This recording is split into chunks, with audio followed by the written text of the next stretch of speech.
नमस्कार, news point लेकर हाजिर हूं मैं राजीव। दोस्तों, नरेंद्र मोदी इस समय कानूनी शिकंजे में फंसते जा रहे हैं। उनकी सरकार में कई ऐसे काम हो रहे हैं जिन पर लोग तो नाराज हैं ही, अब उनका गैर कानूनी होना भी लोगों को नजर आ रहा है। आप जानते हैं कि इस समय एक तरफ जंतर मंतर पर युवाओं का आंदोलन चल रहा है, तो वहीं बंगाल में टीएमसी को खत्म करने के लिए जो काम बीजेपी कर रही है उसकी सच्चाई भी जनता को दिख रही है। वहीं मंत्रिमंडल फेरबदल की तैयारी में भी मोदी परेशान हो रहे हैं, क्योंकि उनके लिए अब अपनी ही पार्टी के बड़े नेताओं को संभालना मुश्किल हो रहा है। और इन सब के बीच राम मंदिर में चढ़ावे को चुरा लेना भी आप जानते हैं कि बीजेपी के लिए बड़ी फांस बन चुका है।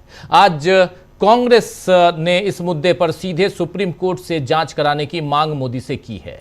वैसे कांग्रेस जानती है कि कुछ भी हो जाए, लेकिन मोदी मुंह नहीं खोलेंगे। राहुल गांधी ने तो साफ कहा है कि देश मोदी से उम्मीद छोड़ चुका है।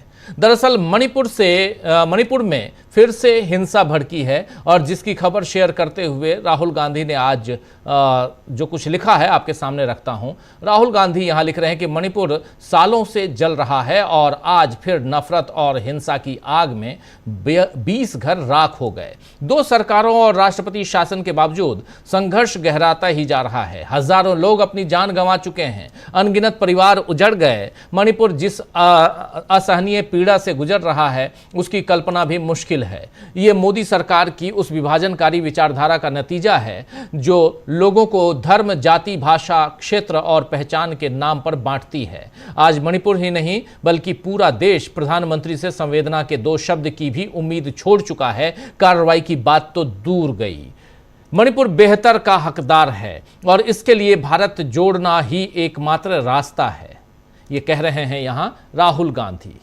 तो राहुल लगातार भारत जोड़ने की बात कहते आ रहे हैं, और अब लोगों को भी समझ आ रहा है कि मोदी सरकार में रही सही जो कार्रवाई है उसकी उम्मीद करना ही बेकार है। जैसे आज ही जंतर मंतर पर युवाओं के समर्थन में आए कुछ लोगों ने लाइब्रेरी लगाकर उसमें भगत सिंह और छत्रपति शिवाजी महाराज की पुस्तकें रखी, तो उन्हें दिल्ली पुलिस ने पीटा। इसका वीडियो अभिजीत दिपके ने शेयर किया है। वीडियो जरा दिखाता हूं, देखिए जरा वीडियो अभिजीत दिपके शेयर करते हुए क्या कुछ कह रहे हैं, देखिए जरा।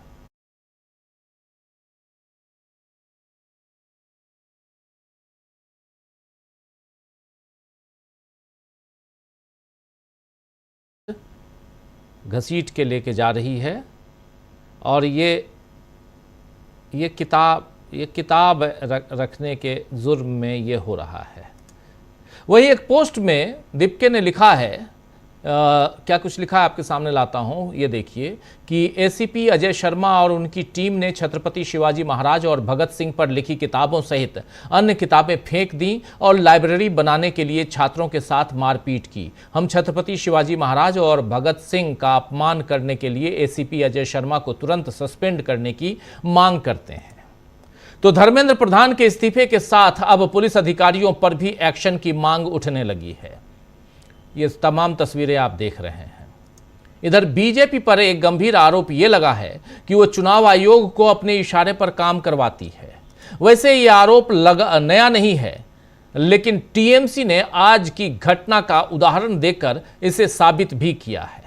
आपको बता दूं कि तृणमूल कांग्रेस के बागी विधायकों के गुट ने आज दिल्ली में चुनाव आयोग से मुलाकात की है। बागी गुट के नेता ऋतुव्रत बनर्जी ने कहा है कि हमने 23 जून को एक खत भेजकर चुनाव आयोग की फुल बेंच से मिलने की मांग की थी। हम चुनाव आयोग को धन्यवाद देते हैं कि उन्होंने हमसे मुलाकात की। चुनाव आयोग से लंबी बातचीत हुई। आयोग ने हमारी बातों को सुना है। आयोग ने कहा है कि वो सारी जांच करने के बाद हमें अपना जवाब देंगे। इस मुलाकात पर टीएमसी सांसद सागरिका घोष ने एक प्रेस कॉन्फ्रेंस में कैसे इसे गैर कानूनी साबित किया है, आइए जरा उसको भी सुनते हैं। ये एक पॉलिटिकल पार्टी के अधिकृत प्रतिनिधि कर सकते हैं और पॉलिटिकल पार्टी के अधिकृत प्रतिनिधि ही चुनाव आयोग को चिट्ठी दे सकते हैं कि फुल बेंच के साथ मुलाकात करें। लेकिन आज हमने देखा है कि एक टुटफुटिया झुंड जो पता नहीं कहां से आ गए हैं ये लोग, एक यहां से आए हैं वहां से आए हैं, टुटपुटिया झुंड, एक लीडर है जो पार्टी से एक्सपेल हो चुके हैं, ये टुटपुटिया झुंड जाकर के चुनाव आयोग का जो फुल बेंच है इनके साथ मुलाकात की है। तो हम पूछना चाह रहे हैं कि ईसी के अपने नियम के अनुसार सिर्फ अधिकृत प्रतिनिधि मिल सकते हैं, मुलाकात कर सकते हैं चुनाव आयोग के फुल बेंच के साथ। तो ये टुटपुटिया झुंड जो नोवोटेल होटल में बना हुआ है, कोई यहां वहां से लोग आकर के एक झुंड बनाए हैं, ये झुंड कैसे इनके साथ चुनाव आयोग का फुल बेंच किस बुनियाद से इस टुटपुटिया झुंड के साथ मुलाकात की है। तो हम ये पूछना चाहते हैं और जाहिर है, साफ है कि ये बीजेपी की साजिश है, अमित शाह की साजिश है और ये चुनाव आयोग अमित शाह के इशारे पे ही काम कर रहा है। और हम ये भी कहना चाहते हैं कि ऑल इंडिया तृणमूल कांग्रेस की तरफ से कोई भी चिट्ठी नहीं गई है। अगर ऐसी चिट्ठी जाती तो ऑल इंडिया तृणमूल कांग्रेस ही चिट्ठी दे सकती है। ये जो एरे गहरे जो आ गए हैं, ये पता नहीं कहां से आए हैं, ये एक्सपेल हो चुके हैं, फिर भी जाकर के ये टुटपुटिया झुंड चुनाव आयोग का फुल बेंच के साथ मुलाकात की है। ये गैर कानूनी है, अनप्रेसिडेंटेड है, ये इलीगल है, इट इज अनकॉन्स्टिट्यूशनल। तो जब चुनाव आयोग का ही नियम है कि वो अधिकृत प्रतिनिधियों से मिलेगा, तो क्यों और किसकी सुविधा के लिए चुनाव आयोग ने अपना ही नियम तोड़ा है, ये सोचने वाली बात है। वैसे सवाल तो यह भी है कि जिस राम मंदिर में चोरी की खबरों से सारा देश आहत महसूस कर रहा है, उसमें नरेंद्र मोदी इतने आराम से कैसे बैठे हुए हैं। आज कांग्रेस ने इस मामले में मोदी को एक चिट्ठी लिखी है। दरअसल केसी वेणुगोपाल ने सोशल मीडिया प्लेटफॉर्म एक्स पर लिखा है। क्या कुछ लिखा आपके सामने रख रहा हूं। केसी वेणुगोपाल यहां लिख रहे हैं कि अयोध्या राम मंदिर में चंदे की भारी चोरी ने पूरे देश को झकझोर कर रख दिया है। करोड़ों मासूम श्रद्धालुओं ने भगवान राम के नाम पर अपनी मेहनत की कमाई दान की थी। हिंदू आस्था के रक्षक होने का दावा करने वालों ने ही मर्यादा पुरुषोत्तम की छवि को धूमिल किया है और उनके नाम का गलत इस्तेमाल किया है। अयोध्या राम मंदिर का निर्माण सुप्रीम कोर्ट के फैसले के बाद सरकारी जमीन पर और भारत सरकार की ओर से बनाए गए एक पब्लिक ट्रस्ट के जरिए किया गया था। मंदिर के प्रशासन से जुड़ी हर बात की जिम्मेदारी पूरी तरह से केंद्र सरकार की है। चोरी के बारे में अलग अलग जगहों से कई बार चेतावनी दी गई, लेकिन उन्हें बार बार नजरअंदाज किया गया और जब करोड़ों की लूट हो रही थी तो जिम्मेदार लोगों ने जानबूझकर दूसरी तरफ देखा। उन्होंने ये भी लिखा है कि मैंने प्रधानमंत्री को पत्र लिखकर चंदा चोरी के इस बड़े घोटाले की सुप्रीम कोर्ट की निगरानी में तुरंत जांच कराने की मांग की है। तो अब देखना होगा कि मोदी इस पत्र का कोई जवाब देते हैं या नहीं देते हैं। ये खत जो है सामने है, आपके सामने है, क्योंकि अब तक तो उन्होंने, नरेंद्र मोदी ने कांग्रेस के किसी सवाल का जवाब नहीं दिया है, लेकिन अब मोदी पर उनकी ये चुप्पी बहुत भारी पड़ने वाली है। आज इसी विषय पर चर्चा करेंगे कि देश में मचे हाहाकार के बीच नरेंद्र मोदी की चुप्पी क्या बीजेपी को बड़ा नुकसान पहुंचाएगी। कानूनी शिकंजे में कैसे धीरे धीरे फंसते जा रहे हैं नरेंद्र मोदी, इसकी चर्चा भी करेंगे। उधर जंतर मंतर पर युवाओं का प्रदर्शन और उसमें अगर किताब लेकर, वो भी भगत सिंह और शिवाजी महाराज की किताब लेकर लाइब्रेरी में रखने पर पुलिस को क्यों परेशानी है, ये सारी बातें आज समझने की हम कोशिश करेंगे। चलिए, हमारे साथ कुछ वरिष्ठ साथी जुड़े हुए हैं, उनसे आपका परिचय करवाता हूं, फिर आगे बढ़ते हैं।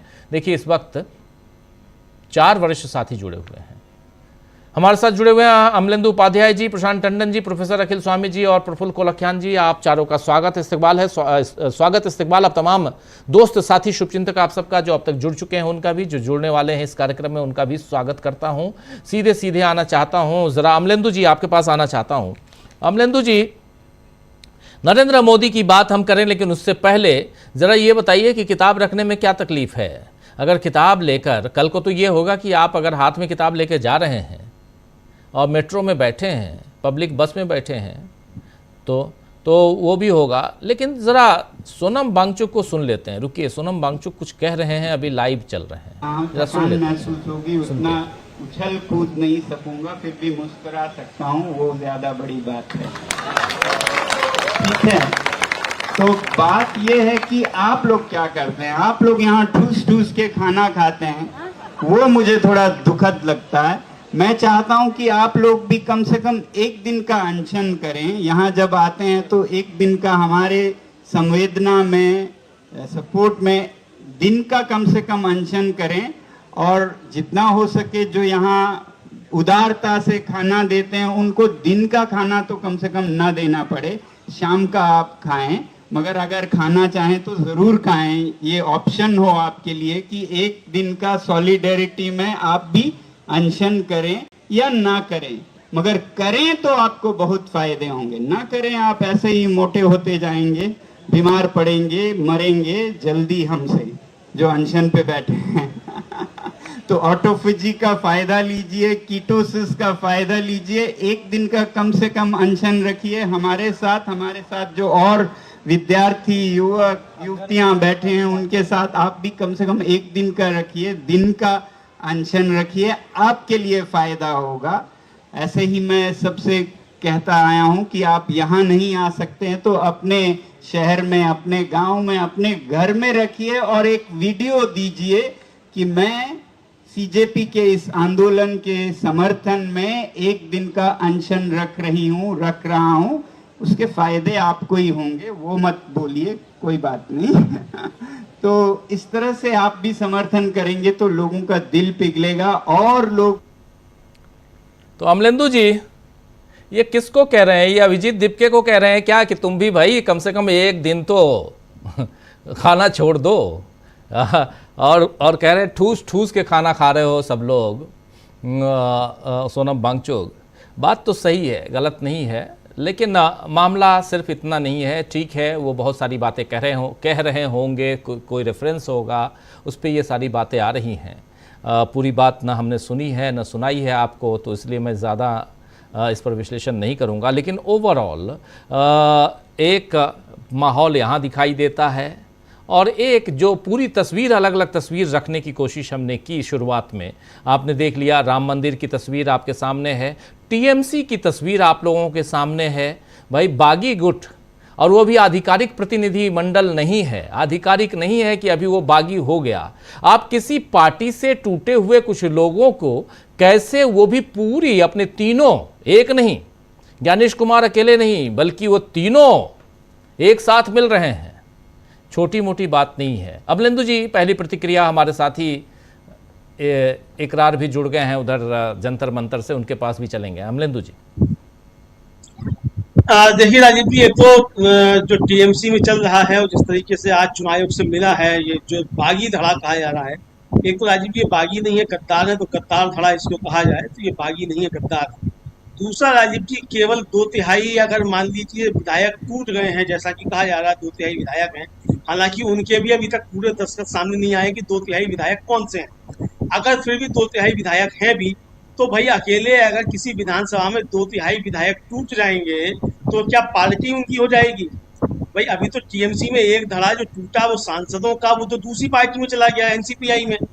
ये विधायक अलग चले गए, तो भाई पूरी ये टीएमसी पे दावा कैसे कर सकते हैं? दूसरी बात ये है कि पार्टी आपके साथ नहीं है।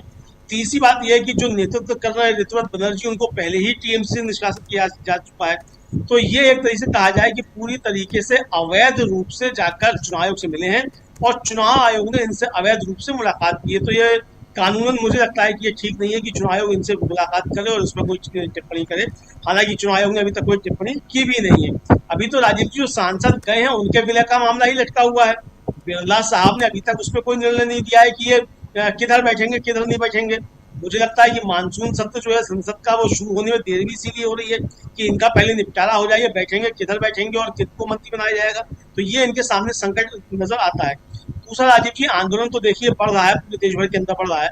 भले ही जंतर मंतर पर लोग कम हो, भले ही जो है वो 2 करोड़ और 3 करोड़ सब्सक्राइबर होने पर, मतलब फॉलोअर्स होने के बावजूद जनता मंतर पर तो लोग दिखाई नहीं पड़ रहे हो, लेकिन देश भर में गुस्सा तो दिखाई पड़ ही रहा है। कल ही राजीव जी यूथ कांग्रेस और एनएसयूआई ने प्रदर्शन किया है दिल्ली में ही, और गिरफ्तारियां हुई हैं उसमें कनॉट प्लेस में। तो ये सब जगह पूरे देश भर में चल रहा है, तो गुस्सा तो एक तरीके से काफी ज्यादा बढ़ता हुआ नजर आ रहा है। अब जो किताबें रखने की बात महत्वपूर्ण है राजीव जी, अब किताबें किसके ऊपर? शिवाजी के ऊपर और भगत सिंह के ऊपर। राजीव जी समझा जा सकता है कि गोडसे के अनुयायियों को भगत सिंह और शिवाजी से दोनों से दिक्कत है। तो गोडसे के पुजारी अगर इस तरीके की हरकत नहीं करेंगे तो क्या काम कैसे चलेगा। तो ये राजीव जी, ये सरकार जो है, और खासतौर से भारतीय जनता पार्टी सरकार में जो सबसे बड़ी पार्टी है, वो ये बार बार साबित करने की कोशिश कर रही है, मुझे लगता है कि वो अब पक्के तौर पर गोडसे के पुजारी हैं और अब वो घोषित करने को तैयार हैं कि वो गोडसे के पुजारी हैं। वरना राजीव जी, शहीद आजम सरदार भगत सिंह के ऊपर किताब और छत्रपति शिवाजी के ऊपर अगर किताब आप जब्त करते हैं और इस तरीके से आप दुर्व्यवहार करती है, मतलब पुलिस दुर्व्यवहार करती है छात्रों के साथ जो उन पुस्तकों को रख रहे हैं, तो समझा जा सकता है।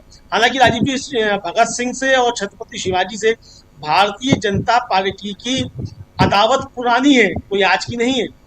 इनकी अदावत पुरानी है। इन्होंने सावरकर को भगत सिंह के बराबर रखने की कोशिश की।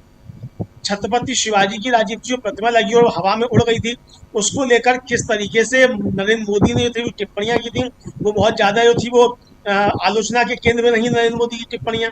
तो ये समझा जा सकता है। तो किताबों से डर राजीव जी, हर तानाशाह को किताबों से डर लगता है, तो वो इनको भी लग रहा है ये किताबों से डर। ये साफ तौर पर राजीव जी समझ में आता है। और जाहिर सी बात है कि किताबें चूंकि आप लिख नहीं सकते, आप फर्जी इतिहासकार पैदा कर रहे हैं, वो फर्जी इतिहासकार भी जो है फर्जी इतिहास भी नहीं लिख पा रहे हैं। तो ये मुझे लगता है बार बार इनका दर्द जो है वो निकल कर आता है भारतीय जनता पार्टी का, कि ये गोडसे के पुजारी जो हैं, ये अभी भी पूरी तरीके से हिम्मत नहीं जुटा पा रहे हैं कि ये गोडसे को पूजने वाले हैं।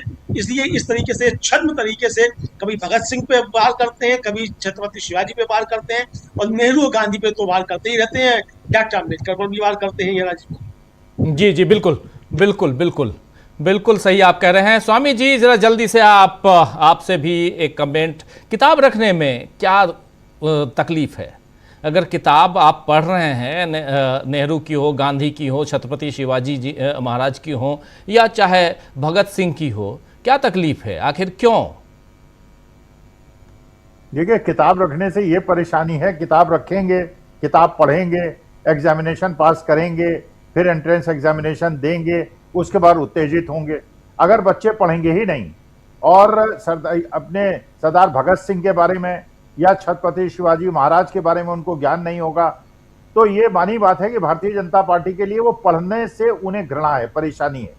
देखिए राजीव जी, मैं तो समझता हूं सबसे महत्वपूर्ण घटना जो घटी है और इसके बड़े दूरगामी प्रभाव होने वाले हैं, वो ये है कि अयोध्या के अंदर जो वकीलों का जुलूस निकला है, और वकीलों ने जुलूस निकाल के और थाने में जाके तहरीर दी है और ये कहा है कि चंपत राय और अनिल मिश्रा के ऊपर एफआईआर दर्ज की जाए और कार्रवाई की जाए। देखिए, ये वकील जो ये कौम है, ये जो कम्युनिटी है, ये इतनी ज्यादा स्ट्रांग है। आपको पता ही है, दिल्ली के अंदर जब पुलिस और वकील आमने सामने हुए थे तो पुलिस वालों को पहली बार आयोजन करना पड़ा था और रक्षा की गुहार करनी पड़ी थी। और आप देखिए, ये अयोध्या के वकील हैं, अगर इनके ऊपर लाठीचार्ज किया गया या उनके ऊपर अन्याय किया गया, तो जो काम जंतर मंतर में नहीं हो पा रहा है, जो काम यूथ कांग्रेस और एसयूआई नहीं कर पा रहे हैं, ये अयोध्या के वकीलों का ये आंदोलन पूरे देश के अंदर एक सर्वव्यापी, देशव्यापी आंदोलन बन जाएगा। इसकी मेरे को संभावना दिख रही। कारण ये है, देखिए, ये मानी बात है कि अयोध्या के अंदर ज्यादातर वकील जो होंगे वो पिछले इलेक्शन से भारतीय जनता पार्टी के साथ रहे होंगे, लेकिन जिस प्रकार के इनके मीटिंग के अंदर भाषण हुए थे वकीलों के, और जिस प्रकार से उन्होंने चेतावनी दी थी, बाद में तो जो रेजोल्यूशन पास हुआ वो तो यही हुआ कि कोई इनका केस नहीं लड़ेगा। लेकिन एक वकील साहब ने ये कहा था वहां पे कि इनको यहां पे तुरंत अरेस्ट किया जाए और इन पे तुरंत अग्रिम कार्रवाई की जाए। देखिए, वकीलों का ये जो शुरुआत है, ये मैं सोच रहा हूं बड़ी गंभीर एक ऐसी शुरुआत है जिससे भारतीय जनता पार्टी को झेलना बहुत ज्यादा मुश्किल हो जाएगा। जंतर मंतर में तो ये देखिए कुछ नहीं करेंगे, दो चार लोग हमारे देश के नौजवान शहीद हो जाएंगे, देश के लिए शहादत दे देंगे, क्योंकि सरकार को ये पता है कि हमारे देश के अंदर जो चुनाव हो रहे हैं वो चुनाव आयोग किस प्रकार से संपन्न करा रहा है, ये उनको पता है। और बाद में जब ये चुनाव हो जाएंगे उसके बाद कहेंगे कि भाई हमने जंतर मंतर को कैसे हैंडल किया, और जो शहादत हुई उसके बावजूद उत्तर प्रदेश पंजाब का चुनाव हम जीत गए, इसका माने जनता हमारे साथ है। ये इनका मोडस ऑपरेंडी है। लेकिन मैं ये देखता हूं कि जो वकीलों का आंदोलन है, पूरे देश के वकीलों को, अयोध्या के वकीलों का साथ देना चाहिए, अपनी ब्रदरहुड का साथ देना चाहिए, क्योंकि वकीलों की जो डिमांड है, भाई वकील तो एक प्रकार से कोर्ट के एक पार्ट होते हैं, कोर्ट के प्रोसेस के एक पार्ट होते हैं। उनका काम है न्याय दिलाना। और आपने देखा होगा, अयोध्या के वीडियो में देख रहा हूं सुबह से, वहां पे इतना जाने पर्यटकों के और श्रद्धालुओं के आने की गति में कमी आ गई है। वहां के 3 व्हीलर्स वाले, ई रिक्शा वाले खाली बैठे हैं और कह रहे हैं कि हम दिन में 500-700 रुपए कमा लेते थे, सुबह से बोहनी नहीं हुई है, एक आदमी नहीं दिखाई पड़ रहा है, पूरा प्रांगण साफ है। और वहां पे पत्रकारों को प्रांगण के अंदर आने की अनुमति नहीं है, कवरेज नहीं दे रहे हैं। और अगर 9 सदस्य का एक प्रतिनिधि मंडल भगवान श्री राम के मंदिर का दर्शन करने जाता है, उनको भी ये लोग हाउस अरेस्ट कर लेते हैं। माने एक तरफ तो कहते हैं भगवान श्री राम के आप मंदिर दर्शन करने क्यों नहीं जा रहे, और जो दर्शन करने जाते हैं, तो ये देखिए, ये जो वकीलों का एक शुरुआत है, मैं इसको एक बहुत अच्छी शुरुआत मानता हूं। वकीलों ने जो उनका कर्तव्य है उसका निर्वहन किया है, और इस प्रकार से पूरे देश के वकीलों को ऐसे जो दुष्ट लोग हैं, जो हमारी भावनाओं को ठेस पहुंचाते हैं और हमारे जो हम लोग वहां पे चढ़ाते हैं। और एक निवेदन और करना चाहता हूं, किसी को बुरा लगे तो लगे, मंदिरों में जाइए, पूजा कीजिए, भगवान के सामने मत्था टेकिए, हनुमान चालीसा पढ़िए, गायत्री मंत्र पढ़िए, लेकिन पैसा मत चढ़ाइए। पैसा नहीं चढ़ाएंगे, इनकी जो एक कम्युनिकेशन लाइन है पूरी तरह से टूट जाएगी। क्योंकि अब मुझे पूरी तरह से शक है, ये जो चंदे की चोरी हुई है, इसमें बड़े बड़े लोग शामिल हैं। और इसके अंदर चुनाव के अंदर जो इनके लाखों करोड़ों रुपए, क्योंकि एक ही राष्ट्रीय सेठ इनको पैसा नहीं दे रहा, वो कहेगा भाई मेरे को कमाने दो ना, मैं तुम्हें पैसा क्यों दूं। तो ये मंदिरों की चोरी का पैसा भी इलेक्शन में लग सकता है। तो ये वकीलों की एक बहुत अच्छी शुरुआत भी मानता हूं, इससे मुझे एक पॉजिटिव साइन नजर आ रहा है। जी जी, एक पॉजिटिव साइन की आप बात कर रहे हैं। जरा देखते हैं, इकरार हमारे साथ बने हुए हैं। इकरार जरा आप बने रहिए, थोड़ा एक कमेंट जल्दी से मैं प्रशांत टंडन जी से भी लेना चाहता हूं। प्रशांत जी, कैसे देखा जाए पूरे घटनाक्रम को? बहुत अलग अलग घटनाएं और इन सब के इर्द गिर्द नरेंद्र मोदी, उनकी पार्टी फंसती हुई नज़र आती है। और मणिपुर की घटना आप देख लीजिए, राहुल गांधी जिस पर आज ट्वीट कर रहे हैं, आप चाहे अयोध्या की बात कर रहे हैं प्रोफेसर अखिल स्वामी जी, चाहे हम दिल्ली में जंतर मंतर की बात करें, चाहे ऐसे तमाम घटनाक्रमों को देखिए। और फिर टीएमसी का चुनाव आयोग बुला लेता है, मुलाकात होती है, सारी चीज़ें किस दिशा में जाते हुए देखते हैं? देखिए राजीव जी, 4 मुख्य मुद्दे इस देश में इस वक्त जो हैं वो छाए हुए हैं, और चारों मुद्दे मोदी सरकार के लिए और खुद मोदी जी के लिए परेशानी कारण बने। एक पेपर लीक का मुद्दा, जिसमें छात्र बैठे हुए जंतर मंतर पे भूख हड़ताल में है, और पूरे देश में इसका असर हो रहा है, असर हो चुका है। और अब छात्रों से आगे उनके टीचर्स, उनके पेरेंट्स, उनके दोस्त, उनके घर वाले वो जुड़ रहे हैं, कि बड़ा कम्युनिटी ये बन रही है। और जिस चीज़ को सरकार भी ऑब्जर्व कर रही होगी, जो मैं ऑब्जर्व कर रहा हूँ, मैं बता रहा हूँ कि वहाँ पे ये जो सोशल मीडिया इन्फ्लुएंसर्स हैं जंतर मंतर पे, ये जो कंटेंट जनरेट कर रहे हैं, बहुत इंटेलिजेंट कंटेंट जनरेट कर रहे हैं, और वो कंटेंट पूरे देश में जा रहा है, मिलियंस उसके व्यूज आ रहे हैं, और वो लगातार एक्सपैंड हो रहा है। तो पहला मुद्दा कि जो छात्रों से जुड़े हुए मुद्दे हैं, पेपर लीक है, बदनिज़ामी है, एम्प्लॉयमेंट अनएम्प्लॉयमेंट है, ये सारी बातें हैं। दूसरा मुद्दा,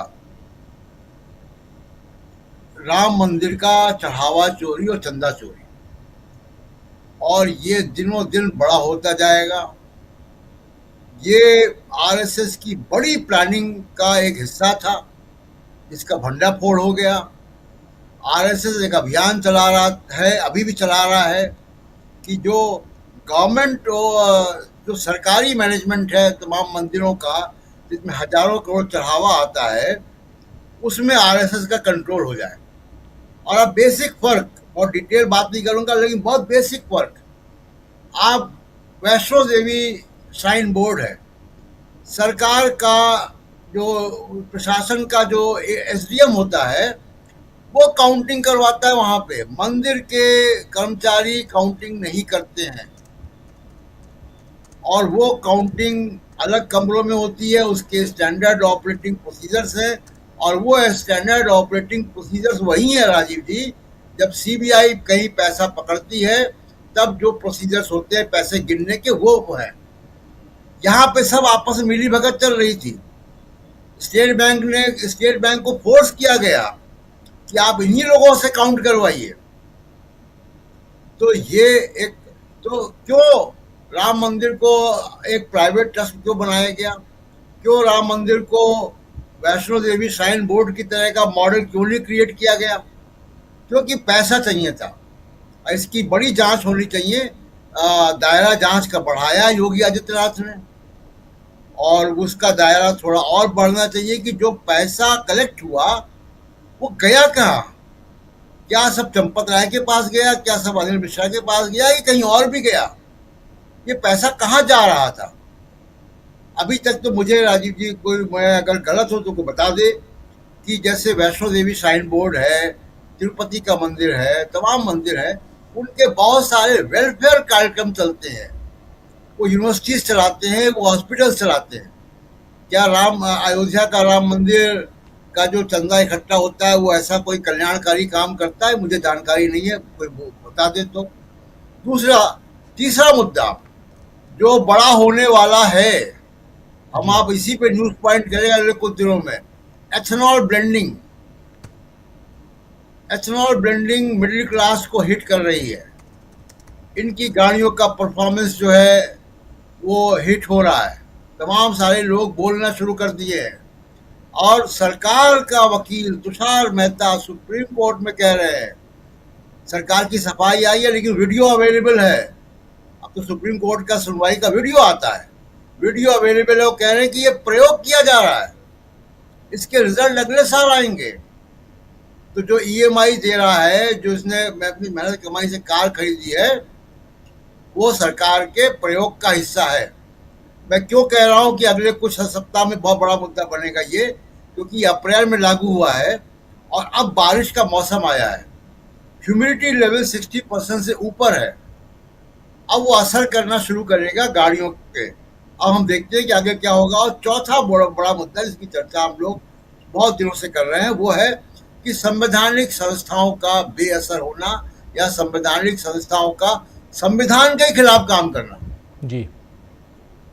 और ये बड़े मुद्दे, 4 मुद्दे नरेंद्र मोदी को परेशान करने वाले हैं, और इसके इर्द गिर्द भारत की राजनीति हो रही है, पब्लिक ओपिनियन क्रिएट हो रहा है। और इसमें अब जहां तक मामला पहुंच गया है, राजीव जी, गोदी मीडिया कुछ नहीं कर पाएगा। अभी तक तो गोदी मीडिया और हिंदू मुस्लिम पॉलिटिक्स, ये 2 बातें होती थी, वो दोनों बातें जो हैं वो बेअसर हो रही, उनका असर कम हो रहा है। जी राजीव जी, बिल्कुल सही आप कह रहे हैं कि ये तमाम मुद्दे जो हैं वो हिट करेंगे आने वाले समय में। एक छोटा सा कमेंट प्रफुल्ल कोलखियान जी आपसे भी फिर चलते हैं उधर जंतर मंतर पे क्या चल रहा है। आज बहुत ही गहमा गहमी का आलम रहा, कल रात को बारिश, उसके बाद से गहमा गहमी का आलम बना हुआ है उधर जंतर मंतर पे। इकरार हमारे साथ जुड़े हुए, जल्दी से एक छोटा कमेंट। और आपसे ये समझना ज़रूरी है कि अब तो अंडे क्या अब मिल रहे हैं वहाँ पश्चिम बंगाल में, या अंडों की बिक्री जो है वो उस पर बैन वैन तो नहीं करवाने वाले हैं, या अंडों की वहाँ खपत इतनी बढ़ गई है कि उसकी कीमत बढ़ा दी गई है? क्या है प्रफुल्ल जी?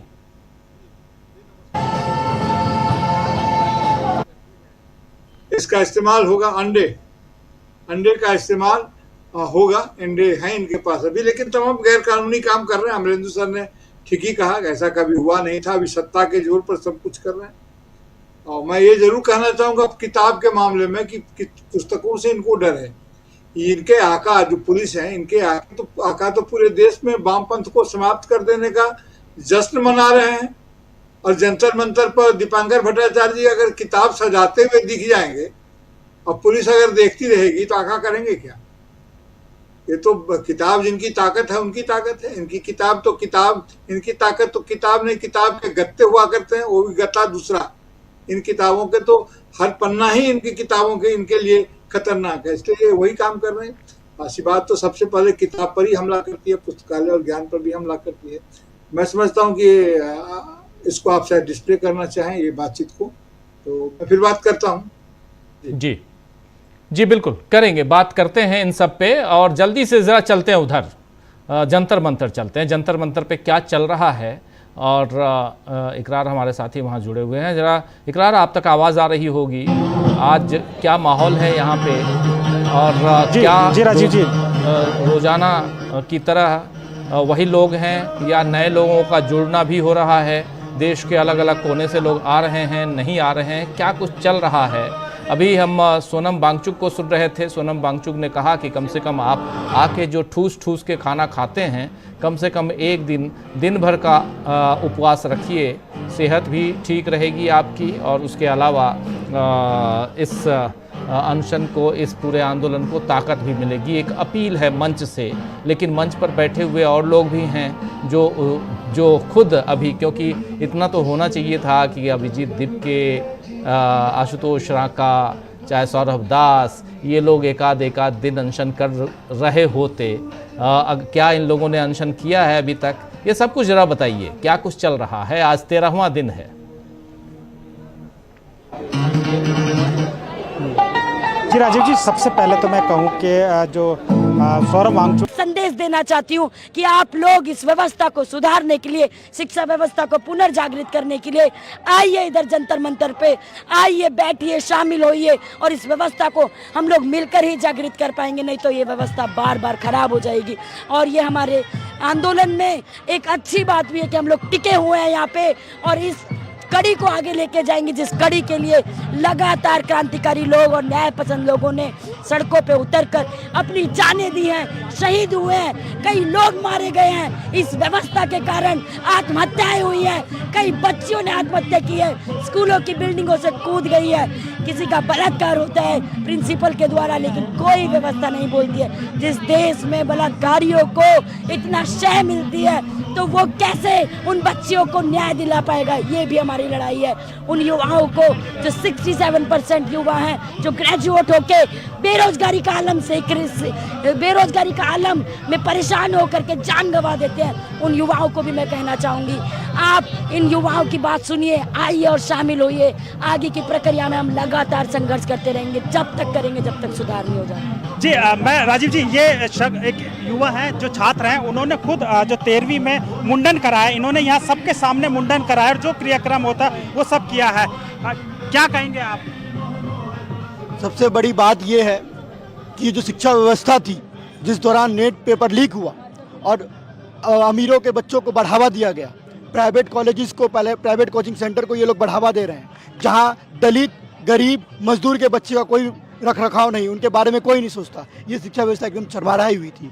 इस शिक्षा व्यवस्था जो मर चुकी है, इसने हम जो गरीब छात्रों का सपना मारा है और ऐसी शिक्षा व्यवस्था का मर जाना ही ठीक है, जो कि हम इस शिक्षा व्यवस्था को हम आज अंतिम संस्कार दिए और हम चाहेंगे ये एक ऐसी शिक्षा व्यवस्था का पुनर्जन्म हो, ऐसी शिक्षा व्यवस्था का निर्माण हो और हम लोग करें जहाँ प्रधानमंत्री हो या चपरासी का बच्चा, मालिक हो या मजदूर का बच्चा, किसान हो या खेत मालिक का बच्चा, सभी एक ही शिक्षा व्यवस्था में, एक ही स्कूल में पढ़े, जहां पर इस एनटीए जैसे प्राइवेट संस्थानों को बंद कर दिया जाए, प्राइवेट कॉलेज यूनिवर्सिटीज़ को राष्ट्रीयकरण कर दिया जाए, प्राइवेट कोचिंग सेंटरों को बंद कर दिया जाए और सरकारी कॉलेजेस को खोला जाए, सीट को बढ़ाया जाए। ऐसी शिक्षा व्यवस्था का हम निर्माण करना चाह रहे हैं। बिल्कुल। आज मैं आपसे बात करना चाहूँगा, आज जो कुछ छात्रों के साथ मारपीट भी की गई, भगत सिंह की किताबें रखी हुई थी, वीर छत्रपति शिवाजी महाराज की किताबें उन्होंने लिखी थी, एक लाइब्रेरी लगी थी, लेकिन दिल्ली पुलिस के द्वारा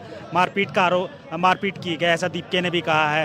क्या कहेंगे आप उसको लेकर? आज आंदोलन के 13वें दिन हम यहाँ पर इस मरी हुई शिक्षा व्यवस्था की 13वीं मना रहे हैं। ऐसा आलम है कि सरकार और ये शिक्षा व्यवस्था हर दिन इस देश के युवाओं को उनकी हत्या कर रही है, उनके सपनों की, उनके अधिकारों की, उनकी बेहतर ज़िंदगी की संभावना की और बेहतर ज़िंदगी के सपने की। आज हमारे देश में ये जो दोहरी शिक्षा व्यवस्था है, जो ये कहती है कि गरीब का बच्चा गरीब ही रहेगा क्योंकि हम उसको कभी बेहतर शिक्षा नहीं देंगे, समान शिक्षा नहीं देंगे, और अमीर का बच्चा, नेताजी का बच्चा, उनकी पुश्तें अमीर बनी रहेंगी क्योंकि वो कभी सरकारी स्कूल नहीं जाएंगे, वो हम कॉन्वेंट जाएंगे, फॉरेन यूनिवर्सिटी जाएंगे। और ये जो व्यवस्था कह रही है कि तुम्हारी जेब और तुम्हारी हैसियत और तुम्हारी औकात से तय होगा कि तुम्हारी ज़िंदगी बदलेगी कि नहीं, सुधरेगी कि नहीं, तुम्हारे बच्चों की ज़िंदगी बदलेगी कि नहीं, बावजूद इसके कि तुम डबल ट्रिपल शिफ्ट काम कर रहे हो, 16 घंटे तुम काम कर रहे हो, फिर भी हमारी जिंदगी में इन्होंने जो तिलांजलि दे दी है हमारे सपनों को, जो ये हर समय तीली लगा रहे हैं हमारी बेहतर जिंदगी के अधिकार को, इसीलिए आज हम 13वें दिन शिक्षा व्यवस्था की 13वीं मना रहे हैं। पर यहाँ से इस देश के युवाओं को, छात्रों को हम ये कहना चाहते हैं कि इस देश का बहुसंख्यक युवा जो हाशिए से आता है, उसके लिए हमें कॉमन स्कूलिंग सिस्टम केजी से पीजी और कॉलेज खोले जाएं और मेडिकल कॉलेज खोले जाएं। रेगुलर में हर छात्र को जगह मिले, अमीर गरीब सबके बच्चे को मिले। और ये जो कोचिंग माफिया है जो लगातार यही सुनिश्चित करता है कि जिसकी जेब में पैसा नहीं है वो पिछड़ता चला जाए, उस पर रोक लगाई जाए। इन मांगों के साथ इस मरी हुई शिक्षा व्यवस्था के पुनर्जन्म का एक ही इलाज है कि इस देश का युवा, बहुसंख्यक युवा, गरीब युवा, निचले मध्यम वर्गीय तबकों से आने वाला युवा इन मांगों के साथ अपनी जगह पर जमीनी स्तर पर आंदोलन पर उतरे और इन मांगों को और मजबूत करे, बुलंद करे। जी बिल्कुल। तो देखा राजीव जी, आपने किस तरह से जो छात्र हैं वो अपना विरोध प्रदर्शन कर रहे हैं। मैं आपको वहाँ भी लेकर जाता हूँ जिस लाइब्रेरी के वजह से जो आज जो पूरा मामला हुआ, वो जो लाइब्रेरी लगाई है वो पहले दिन से राजीव जी जब आप खुद भी आए थे तब भी आपने देखा था कोने पे कुछ छात्र वो लाइब्रेरी लगाई हुई थी जहाँ पर किताबें थी। मैं भी आपको उस लाइब्रेरी में लेकर चलता हूँ। उस लाइब्रेरी को देखकर आपको लगेगा कि इस लाइब्रेरी से क्या क्या दिक्कतें हो सकती हैं, किसी को क्या परेशानी हो सकती है। आप देखिए AISF का ये वही है लाइब्रेरी जहाँ इस तरह के जो वो छात्र हम उनसे बात करते हैं और आपको किताबें दिखाते हैं कि कौन सी जो किताबें थी जिनसे जो है दिल्ली पुलिस को या व्यवस्था को जो है वो चिंताएं थी। ये पहले मैं कहूँगा फारूक एक बार किताबें दिखाइए जरा। राजीव जी यही वो लाइब्रेरी है जिसको जो है दिल्ली पुलिस के द्वारा इसको हटाए जाने की कोशिश की गई थी। क्या कहेंगे आप लोग थे? जी हम लोग उस समय थे, इसको ज़बरदस्ती हटाया जा रहा था। 3 लोग थे हमारे साथी जो कि उस समय काउंटर अपना ओपन नहीं कर रहे थे, अपना स्टॉल ओपन कर रहे थे बुक का। उसी समय ये सारा चीज़ हुआ है। तो क्या उनको छत्रपति शिवाजी महाराज से दिक्कत थी या भगत सिंह से दिक्कत थी? किन से दिक्कत थी? उनको इनके विचारधारा से दिक्कत है। जो आदमी पूरे देश के लिए आज प्रेरणा स्रोत है, उन प्रेरणा स्रोत के विचारधारा से उन लोग को दिक्कत थी। वो लोग समझ नहीं पा रहे हैं कि अगर कोई आदमी ओपन में लोगों को इनके विचारधारा को बढ़ा रहा है तो उनको पीछे करो, हटाओ, यहाँ से भगाओ। वो लोग बोल रहे हैं गंद फैला रहे। बताओ इनका विचारधारा किसको गंद लगता है? किसको? इनका विचारधारा किनको गंद लग रहा है? इनका विचारधारा किनको? एक किताब बताओ जिनका विचारधारा खराब है। एक इतना किताब है ना इसमें इसका 3 गुना किताब और था जो लोग पढ़ रहे हैं। इधर उधर आप देखोगे कि जितने लोग के हाथ में किताब होगा ये सब का किताब होगा, लोग पढ़ रहे हैं, वापस कर रहे हैं। आप इनमें बताओ एक किताब जो कि किसी का विचारधारा खराब कर दे। वही तो। और हम लोग ओपन लाइब्रेरी कर रहे हैं, ऐसा नहीं किसी से चार्ज कर रहे हैं। मानो हम आपसे पैसा लेते बेचते, यहाँ पे समझ में आता है कि हम कुछ इलीगल कर रहे हैं। हम तो यहाँ फर्स्ट डे से लगा रहे हैं, ऐसा नहीं कि आज पहला दिन है। कि इस किताब से ज्यादा दिक्कत होगी भगत सिंह वर्सेस RSS। ये किताब तो आ जाई है, पता नहीं ये लोग देख कैसे लिए।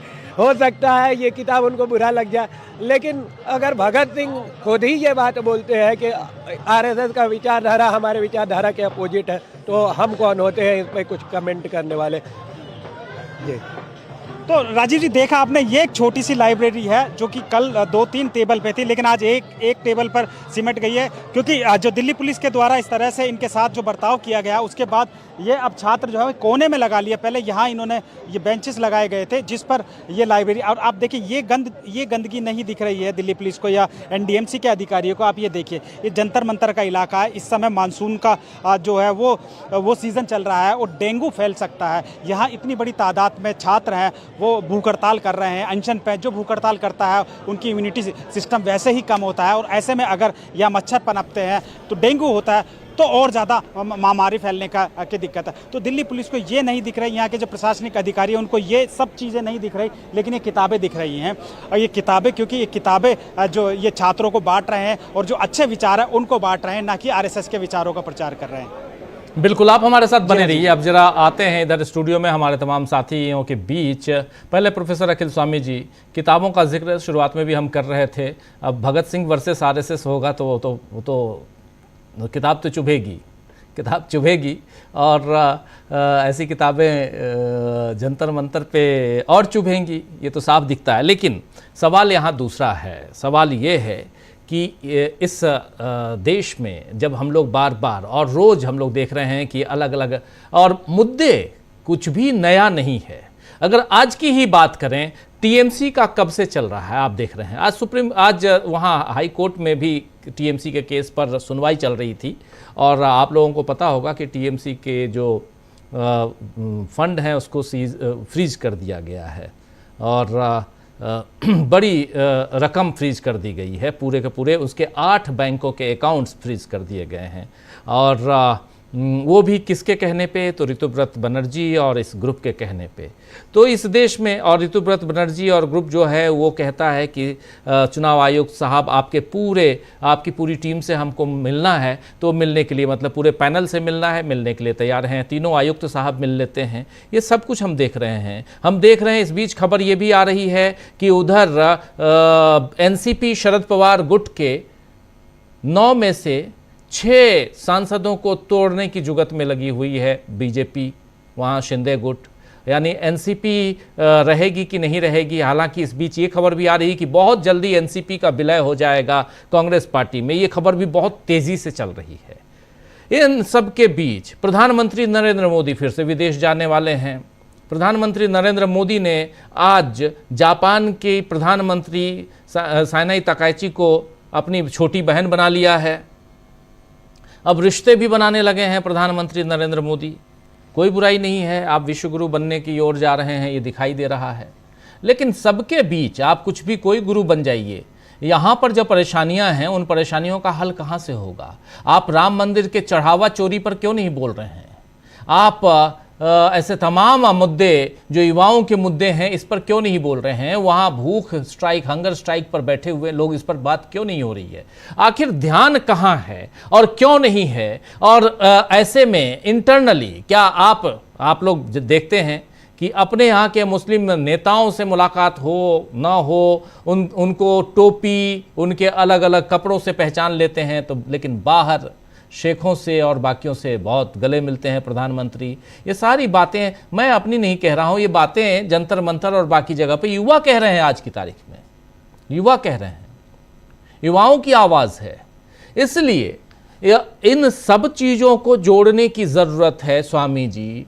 और इन सब के बाद क्या निचोड़ में ये निकल के आता है कि कोई इन समस्याओं का समाधान है, या जैसे चल रही है सरकार, जैसे चल रही है गाड़ी वैसी चलती रहेगी? अगर जैसे कल प्रशांत जी ने आह्वान किया था यहीं जंतर मंतर के तमाम अनशनकारियों से कि आप लोग स्ट्राइक तोड़ दीजिए, क्योंकि आपने भी कहा था, बाकियों ने भी कहा था, क्योंकि उम्मीद सरकार से बिल्कुल नहीं है। क्या ये माना जाए? और जब उम्मीद नहीं है तो फिर आगे क्या करे देश की जनता? स्वामी जी,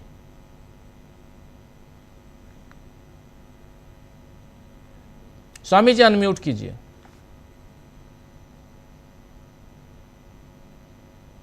ये इन लोगों ने देश की ये स्थिति बना दी है कि कोर्ट की एक जज साहिबान हु हैपेंस टू बी ए मुस्लिम, अगर वो ये डिसीजन देती हैं कि वहां पे 12-13 लोगों ने मिलकर एक मुसलमान युवक की हत्या कर दी, लिंचिंग कर दी, और उसके बाद वो अगर आदेश देती हैं, उन्हें दंड देती हैं, तो उनके खिलाफ एक मुहिम छेड़ देता है देश।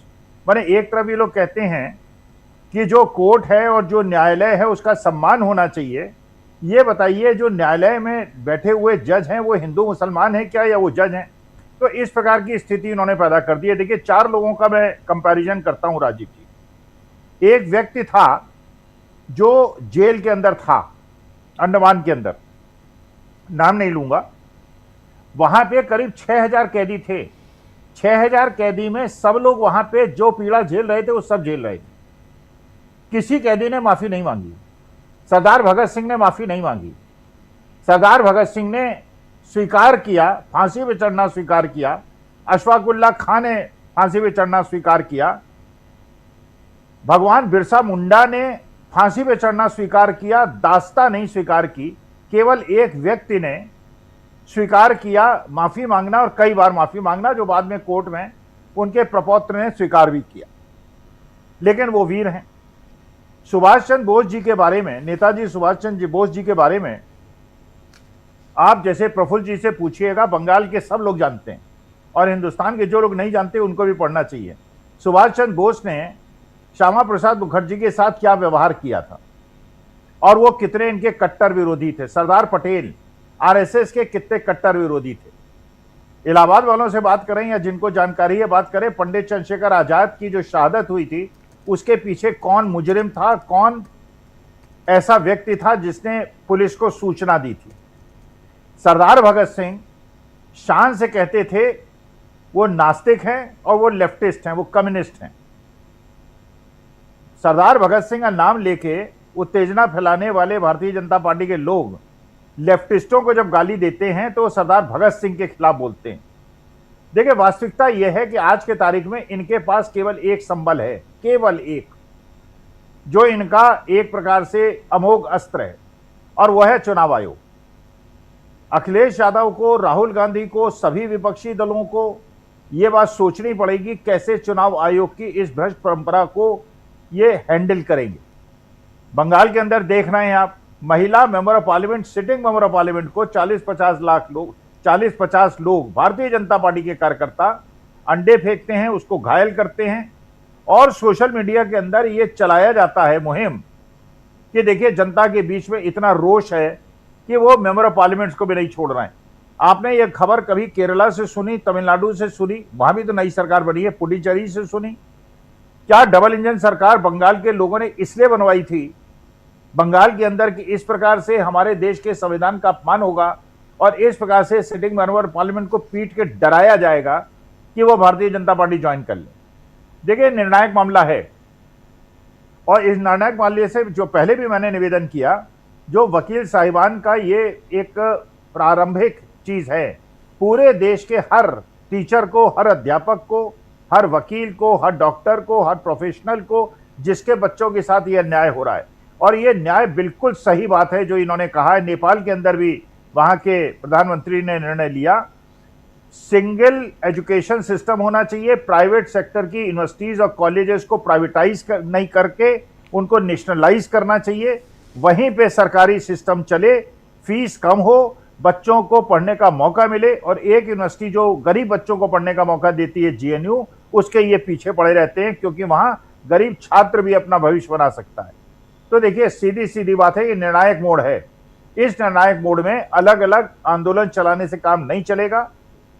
सोनम वांगचुक जी को अपनी भूख हड़ताल बंद करनी चाहिए और एक आह्वान करना चाहिए सभी विपक्षी दलों को, गैर राजनीतिक या राजनीतिक लोगों को, एक दिन सब लोग मिलकर, पूरे हिंदुस्तान के लोग मिलकर एक साथ सड़क पे उतरें, गांधीवादी आंदोलन करें, अहिंसात्मक आंदोलन करें और सरकार को मजबूर करें, क्योंकि छोटी छोटी संख्या से आप सरकार को झुका नहीं पाएंगे। सबको एकजुट होना पड़ेगा एक साथ, और इस प्रकार के रिजर्वेशन से काम नहीं चलेगा। ये ए पॉलिटिकल है, ये पॉलिटिकल है, ये लेफ्ट है, ये राइट है। इस समय हमारे देश के ऊपर एक आफत आई, मंडराई हुई है, हमारे देश के युवाओं पे मंडराई हुई है। इसका समाधान एकता से और एकजुट होके ही किया जा सकता है। जी बिल्कुल, एकजुट होके किया जा सकता है, लेकिन क्या एकजुटता यहाँ दिखाई देती है प्रशांत जी? हाँ बिल्कुल राजीव जी, एकजुटता दिख रही है, और एकजुटता जो है वो नए समाज के वैल्यूज में दिख रही है।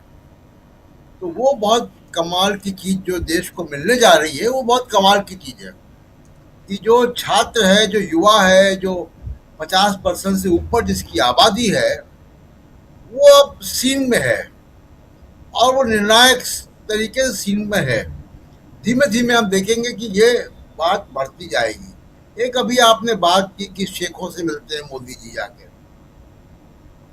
गले लगाते हैं ट्रंप को और लोगों को।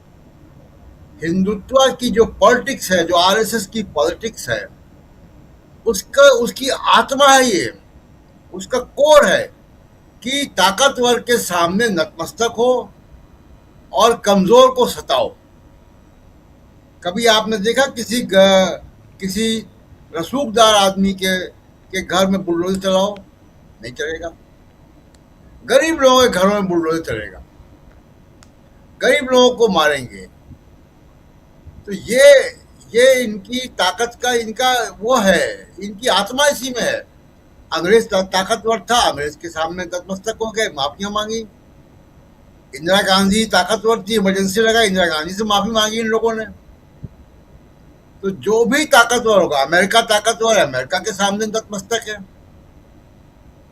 आज मैं एक पुराना वीडियो देख रहा था मोरारजी देसाई का, वॉशिंगटन में प्रेस क्लब में वो बोल रहे हैं, वॉशिंगटन के प्रेस क्लब में प्रेस कॉन्फ्रेंस कर रहे हैं और बड़े धड़ल्ले से वो भारत का स्टैंड बता रहे हैं और कह रहे हैं कि अमेरिका को कि आपका आरोप गलत है कि चाइना के प्रति आप सॉफ्ट हैं।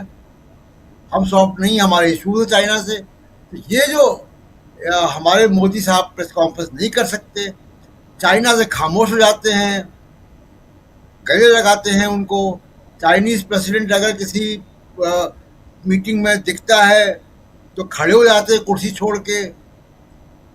ट्रम्प से जो है वो हम देखते हैं किस तरीके से कहीं भी जाते हैं तो जो ताकतवर है उसके सामने सरेंडर है और कमजोर को मारना है। ये हिंदुत्व की राजनीति का कोर है और कभी भी आप देख लीजिएगा ये चीज आपको बिल्कुल एकदम ये न्यूटन्स लॉ ऑफ ग्रेविटी की तरह ये कभी भी साबित हो सकता है कहीं भी। ये लोगों की फितरत है।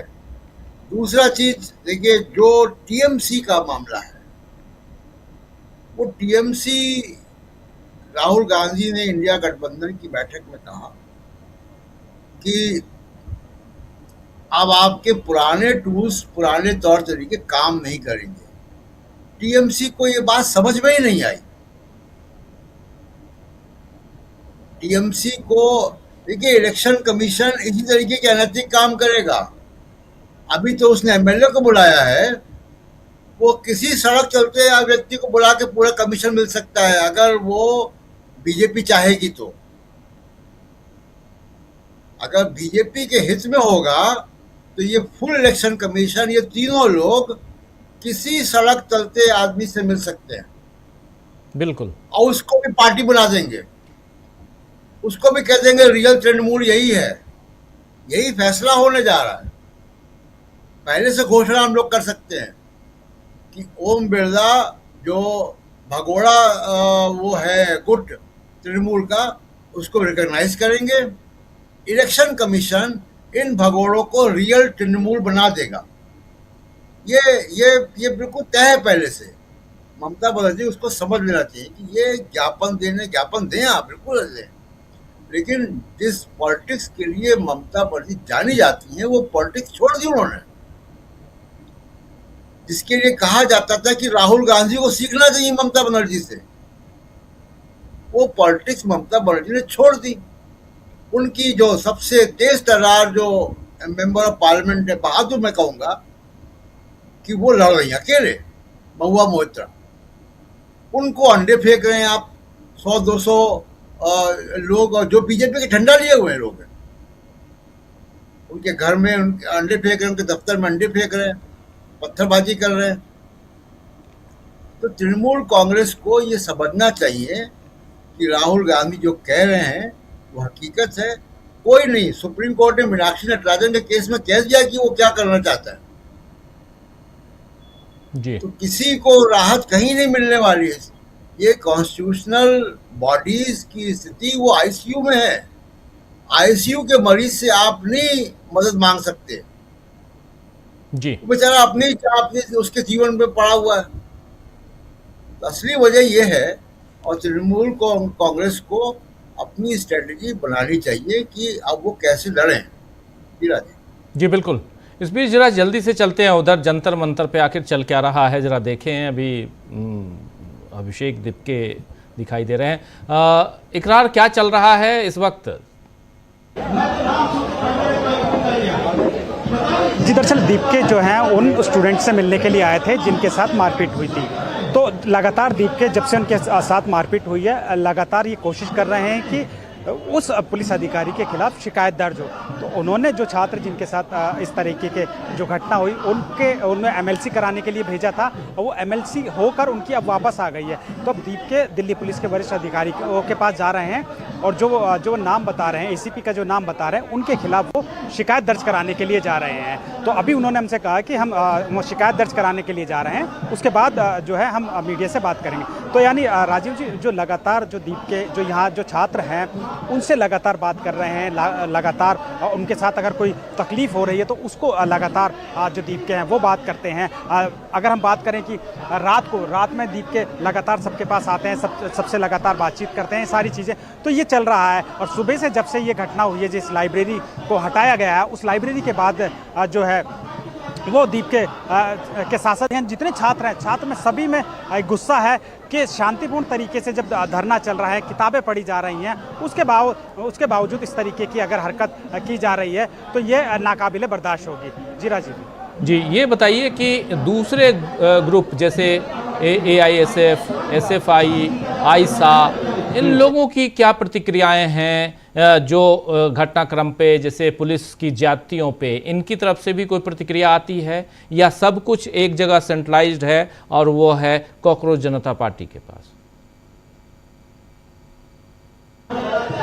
जी राजीव जी, जो जिस लाइब्रेरी की बात हो रही है वो AISF की है, वो लाइब्रेरी, उसी के छात्र हैं वो जिनके साथ मारपीट हुई थी। तो हाँ, उन्हीं के साथ मारपीट हुई है और दीप के लगातार उनसे संपर्क में है। जो कांग्रेस जनता पार्टी के जो तमाम जो पदाधिकारी है वो उनके साथ में संपर्क में है। वहीं अगर हम बात करें अनशन की, आज 5वां दिन है और लगातार सभी जो सोनम वांगचुक मंच से कह रहे थे, वो लगातार इस बात को कह रहे थे कि मेरे बारे में भ्रम फैलाया जा रहा है कि मेरी तबीयत ख़राब हो रही है। उन्होंने कहा कि क्योंकि मुझे कोई शुगर कोई बीमारी नहीं है, शुगर या BP की, इसलिए फ़िलहाल मैं स्टेबल हूँ, मुझे अभी कोई दिक्कत नहीं है, मैं कुछ दिन और अनशन कर सकता हूँ। लेकिन वो छात्र जिनकी ज़्यादा तबीयत ख़राब हो रही है, उनको थोड़ा देखने की ज़रूरत है। मेरे से ज़्यादा उन छात्रों की तरफ देखा जाए जिसमें आयसा के हैं, AISF के हैं, तमाम जितने छात्र हैं वो जो भूख हड़ताल पर गए, या कुछ लोग जो साइड में बैठे उनको, तो यानी उनका साफ तौर पर ये कहना था कि मंच से ज़्यादा उन लोगों पर भी फोकस किया जाए जो लोग अनशन पर बैठे हैं। साथ ही साथ उन्होंने जो बाकी लोग हैं उनसे कहा कि एक दिन की आप लोग अनशन पर बैठिए, और जो यहाँ जो लोग आ रहे हैं, क्योंकि खाना लगातार यहाँ जारी रहता है, तो उन्होंने उस संदर्भ में कहा था कि भाई अब अगर ठूसते रहेंगे तो आपका वज़न बढ़ जाएगा। यानी उनका कहना था कि अगर आप लोग यहाँ भी आ रहे हैं तो जो भी नए लोग आ रहे हैं या जो भी पिछले दिनों से आप लोग धरने पर बैठे हैं, तो एक दिन का आप अनशन जरूर करिए, और खुद भी करिए, अपने परिवार में भी कहिए। और साथ ही साथ उन लोगों ने जो ऑनलाइन देख रहे हैं, जो क्योंकि आज मन से जो है एक बार फिर जो CJP ने इस बात का ऐलान किया कि किस तरह से गोदी मीडिया उनका बहिष्कार कर रही है, उनकी जो खबरों को है वो दबाया जा रहा है। इसको लेकर भी जो CJP के जो पदाधिकारी हैं उन्होंने लगातार जो है वो निशाना साधा। वहीं सोनम ने कहा कि जो लोग यूट्यूब के से या इन्फ्लुएंसर हैं, वो तमाम जो लोग हैं वो बहुत अच्छा काम कर रहे हैं, वो हमारे इस प्रोटेस्ट को लोगों तक पहुंचा रहे हैं, और हम उन्हीं के माध्यम से अपील करना चाहते हैं लोगों से कि वो भी एक दिन का अनशन करें और उसका वीडियो शेयर करके सोशल मीडिया पर उसको डिस्ट्रीब्यूट करें। वहीं जो छात्र संगठन है, अलग अलग छात्र संगठन यहाँ बैठे हैं, हमने दिखाया कि किस तरीके से छात्रों ने एक अलग अंदाज में जो शिक्षा व्यवस्था, एक मरी हुई शिक्षा व्यवस्था, उसकी 13वीं आज मनाई। तो इस तरह से यहाँ लगातार जो है ये बताइए इकरार ये बताइए कि पुलिस के ऊपर आज अभिजीत दीपके ने जो कहा, और अभी भी कि ACP को सस्पेंड करने की डिमांड की गई है। पुलिस यहाँ पर है, एक भारी मात्रा में है, एक बड़ी संख्या में पुलिस यहाँ पे है। ज़रा ये समझना चाहता हूँ कि क्या इन पुलिस वालों का जो बिहेवियर है, जो बर्ताव है, अभी भी पुराने जैसा चुपचाप बैठे रहना वैसा है, या कुछ उसमें परिवर्तन आया है? देखिए राजीव जी, अगर मैं आज बात करूं, उस घटना के बाद दिल्ली पुलिस के जवान हैं वो बैरिकेटिंग के बाहर है, लेकिन RPF के जो जवान हैं ना, वो तमाम वो अंदर बैठे हैं। लेकिन अक्सर ऐसा हुआ करता था कि यहाँ जो RPF के जवान जो बैठे हैं, इनकी जगह दिल्ली पुलिस के ज़्यादा से ज़्यादा जवान वो बैठे रहते थे। लेकिन जब से दोपहर के बाद से गुस्सा हुआ, तो कहीं ना कहीं एहतियातन या तो दिल्ली पुलिस ने इन्हें बाहर रहने का ऑर्डर दिया है, क्योंकि अंदर जो है वो दिल्ली पुलिस के गिने चुने जो ये तीन जो है कांस्टेबल या हेड कांस्टेबल है वो हमें दिखाई दे रहे हैं। नहीं तो जो रोज़ है वो बीच में कुर्सी लगाकर बैठे रहते थे, करीब 50 या 100 की तादाद में थे। लेकिन आज इस घटना के बाद वो दिल्ली पुलिस के जो जितने जवान हैं वो बैरिकेटिंग के या तो उस पार हैं या इस पार है। यानी लगातार जो उस बात को लेकर जो छात्रों में जो गुस्सा है, उस गुस्से को लेकर जो दिल्ली पुलिस समझ गई है कि छात्रों में लगातार गुस्सा बढ़ रहा है, क्योंकि जिस तरह से शांतिपूर्ण धरने पर जो छात्र बैठे हैं उनके साथ मारपीट की जा रही है। राजीव जी, हमने जो युवक था उसके जब हमने 4 बजे के ब्रेकिंग में उस युवक से हमने बात की, उसकी चोटें दिखाई कि किस तरीके से उसको उसके गर्दन पे खरोच के निशान है, उसके हाथ पर निशान है। तो वो ऐसा नहीं होता, अमूमन ऐसा होता है दिल्ली पुलिस किसी को धमकाती है तो वो एक थप्पड़ मार देती है। वो जैसे दिल्ली में रहता है कि दिल्ली पुलिस का ये कब की घटना है, ये कब की घटना है इकरार करने का, लेकिन उसके साथ मारपीट की गई है। ये सुबह की घटना है राजीव जी, सुबह की, ये करीब 2 बजे के बाद की घटना है। उसके तुरंत बाद, घटना के तुरंत बाद हम लोग यहाँ पहुंचे थे। हमने उस छात्र से भी बात करी और वो छात्र अभी दीपके के साथ गए हैं शिकायत दर्ज कराने के लिए और वहाँ, और दीपके उनके जो दीपके हैं वो छात्र को लेकर गए हैं जिनके साथ मारपीट हुई थी, क्योंकि वो अभी सिर्फ इसलिए रुके थे कि एमएलसी उसकी नहीं हुई थी। अब शायद छात्र हैं वो एमएलसी कराने गए थे। जब हमारी बात हुई थी तो छात्र ने कहा था कि मुझे एमएलसी कराने जाना है, तो छात्र शायद एमएलसी अब आ गई है। अब एमएलसी को लेकर ही दीपके दिल्ली पुलिस के वरिष्ठ अधिकारी के पास गए हैं उसके खिलाफ शिकायत दर्ज कराने के लिए। कोई यहाँ पर ज़्यादा टेंशन वाला माहौल भी दिखाई देता है क्या? राजीव जी, यहाँ हर समय किसी न किसी जो है वो सिचुएशन थोड़ी बन जाती है, लेकिन आज जिस तरह से जो हरकत की गई और जिस तरह से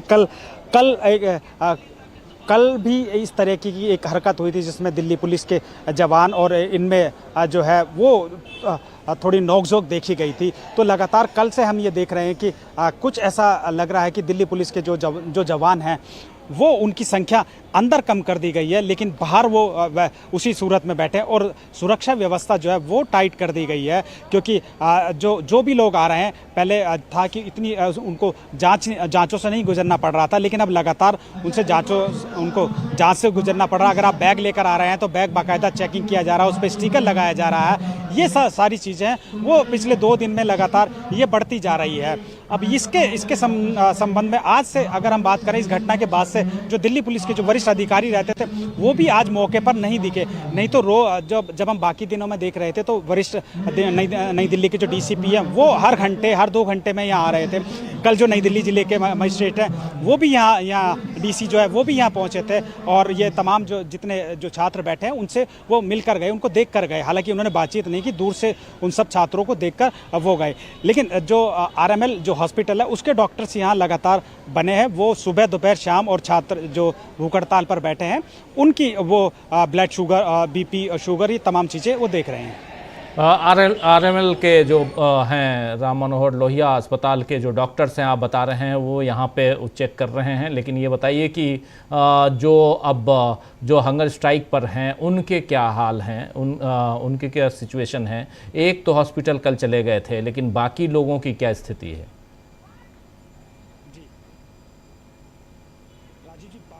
कभी जो वजन है वो बहुत कम हो गया और सभी तमाम जितने छात्र हैं उनका जो है वो शुगर डाउन हो रहा है, उनका बीपी डाउन हो रहा है। अभी हमने बात करने की कोशिश की थी अपने थोड़ी देर पहले, करीब 1 घंटे पहले, तो वो छात्र इस स्थिति में नहीं थे कि वो बात कर सके।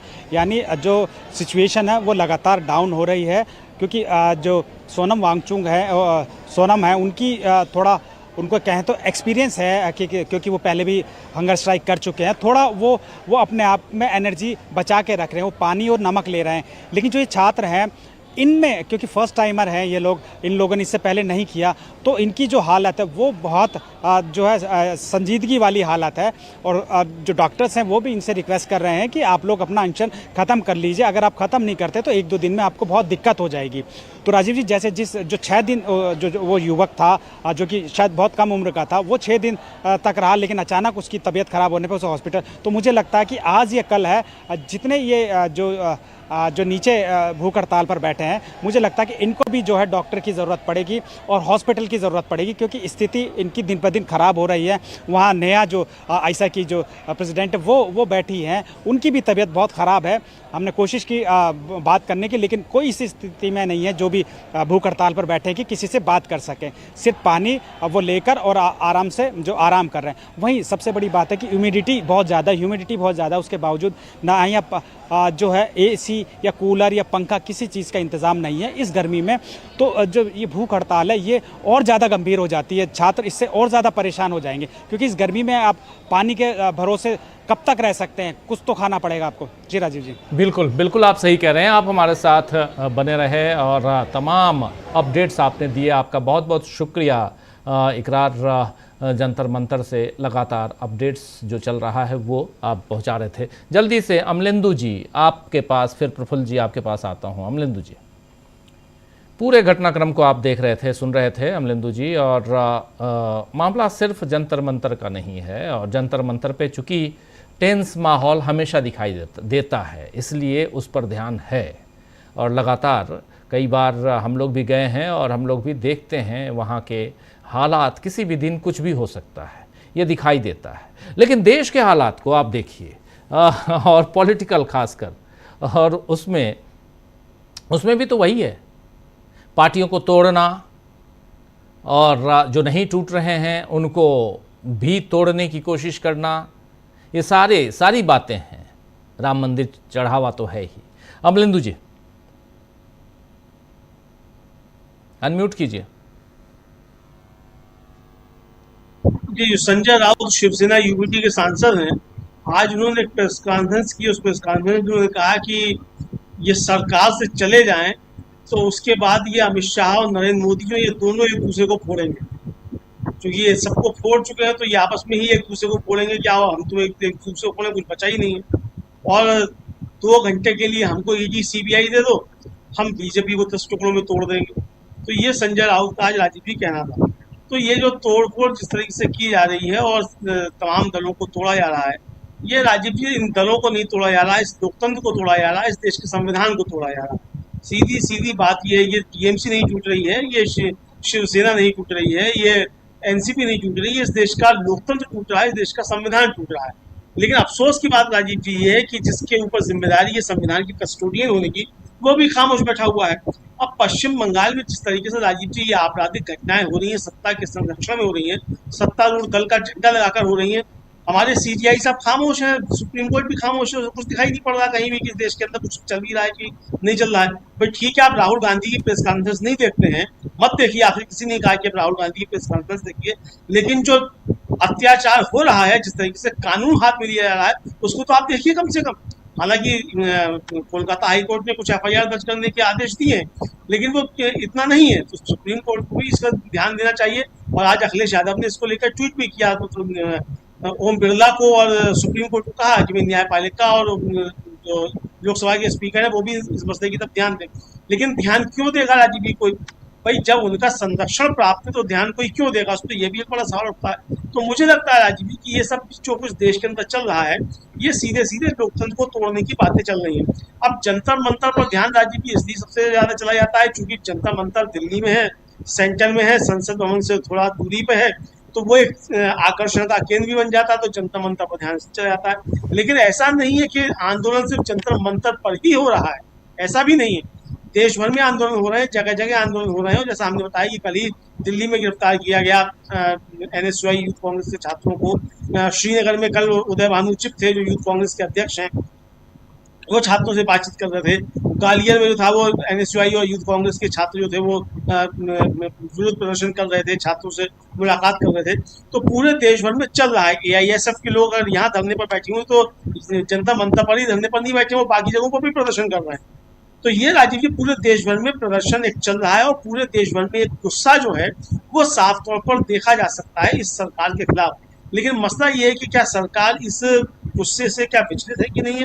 मुझे लगता है कि सरकार को अभी भी शायद ये भरोसा है कि उसका जो डिवाइड एंड रूल का फॉर्मूला है वो आगे भी अभी भी काम कर रहा है, शायद उनको ये भरोसा होगा। हालांकि जिस तरीके से नितिन नवीन साहब ने धमकी दी, वो धमकी भी इसी प्रकार की थी कि डिवाइड एंड रूल का हम रास्ता अपनाएंगे और इन आंदोलनकारियों से या जो सरकार के खिलाफ लोग गुस्सा दिखा रहे हैं इनसे हम निपट लेंगे। लेकिन वो अभी तक उसमें कामयाब होते हुए राज्य भी दिखाई नहीं पड़ रहे हैं। और मुझे लगता है कि गुस्सा धीरे धीरे और बढ़ेगा और ये जो डिवाइड एंड रूल की पॉलिसी है मिस्टर डिवाइडर इन चीफ की, ये अब कामयाब होने वाली दिखाई नहीं पड़ती है। और सबसे बड़ी बात राजीव जी ये है कि चढ़ावा चोरों ने, मुझे लगता है कि मोदी जी के डिवाइड एंड रूल की जो पॉलिसी है उस पर थोड़ा पानी फेर दिया है। क्योंकि अब आप जो डिवाइड एंड रूल की पॉलिसी अपनाते तो आपसे आपके ही लोग सवाल पूछेंगे कि चढ़ावा चोर मोदी जी आपके नेतृत्व में क्या कर रहे थे। आप जब हिंदू मुसलमान करने की कोशिश करेंगे तो फिर यह भी पूछा जाएगा ना कि चढ़ावा चोरों को आपका संरक्षण प्राप्त क्यों है। आपके श्री मुख से चढ़ावा चोरों पर एक शब्द भी क्यों नहीं निकल रहा है। मोहन भागवत के श्री मुख से चढ़ावा चोरों पर एक शब्द भी क्यों नहीं निकल रहा है। तो ये सारी बातें राजीव जी यहाँ पर आएंगी। लेकिन फिलहाल जो लगता है कि देश भर में जो हाहाकार है इसके बीच जो बीजेपी की चुप्पी है वो राजीव जी बेसबब नहीं है। इस चुप्पी के पीछे भी कोई ना कोई षड्यंत्रकारी बीजेपी की रणनीति दिखाई पड़ती। जी जी, आपके पीछे वो जो पंखा या जो भी चल रहा है उससे बहुत डिस्टर्ब होता है, आगे से ध्यान रखिएगा। आवाज़ काफ़ी, हमारे तमाम साथी भी कई बार बोलते हैं तो डिस्टर्बेंस, क्योंकि वो बीच में लगातार वो चलता रहता है। एक खबर मैं बताना चाह रहा हूँ, बहुत इंपॉर्टेंट है प्रफुल्ल जी। आज उधर कलकत्ता हाई कोर्ट में टीएमसी को लेकर, टीएमसी के बैंक खाते को लेकर तो सुनवाई हुई ही, एक सुनवाई इधर बॉम्बे हाई कोर्ट में भी हुई है।